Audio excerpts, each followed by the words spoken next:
Hello friends, நீங்களும் எங்கள் சேனலில் விளம்பரம் செய்யணும்னு ஆசைப்பட்டீங்கன்னா இந்த நம்பருக்கு காண்டாக்ட் பண்ணுங்கள். இன்றைக்கி நம்ம பார்த்துட்ருக்குற இந்த ஹவுஸ் வந்து எங்கே லொக்கேட்டாக இருக்குதுன்னா ஈரோடு மாவட்டம் சோலார் டு மொடக்குறிச்சி போகிற வழியில் பட்டறை பஸ் ஸ்டாப்க்கு பக்கத்தில் இந்த ஹவுஸ் வந்துட்டு சேல்க்கு அவைலபிளாக இருக்குது. இது ஒரு 2 BHK house. West facing side, north ஃபேஸிங்கில் மெயின் என்ட்ரன்ஸ் கொடுத்துருக்காங்க. 1000 ஸ்கொயர் ஃபீட் லேண்ட் ஏரியா இது. இதில் ஹால் பார்த்தோம்னா 10க்கு 16 சைஸும், கிச்சன் 10க்கு 8 சைஸும், பெட்ரூம் வந்து பார்த்தோம்னா 10க்கு 16 சைஸ் மாஸ்டர் பெட்ரூம் வந்துட்டு 2 பெட்ரூம் ஒரே சைஸில் எடுத்திருக்காங்க வித் அட்டாச்டு பாத்ரூமோட. இந்த ஹவுஸோட ப்ரைஸ் என்ன சொல்கிறாங்கன்னா 36 லட்சம் சொல்கிறாங்க. இந்த வீட்டை பற்றின டீட்டெயில் நான் டிஸ்கிரிப்ஷனில் ஆட் பண்ணியிருக்கேன்.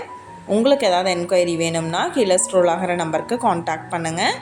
நீங்கள் சப்போஸ் இந்த சேனல் பார்த்துட்டு இந்த வீட்டுக்கு அப்ரோச் பண்ணுற மாதிரி இருந்துச்சுன்னா டாக்குமெண்ட்ஸ் எல்லாம் கிளியராக இருக்கான்னு செக் பண்ணிக்கோங்க. இந்த வீடியோ உங்களுக்கு பிடிச்சிருந்தால் லைக் பண்ணுங்கள், ஷேர் பண்ணுங்கள், சப்ஸ்கிரைப் பண்ணுங்கள், பக்கத்தில் இருக்கிற பெல் ஐக்கானை கிளிக் பண்ணுங்கள். மீண்டும் இதே மாதிரி வேறொரு நல்ல வீடியோவோட நாளைக்கு உங்களை மீட் பண்ணுறேன். Thank you viewers.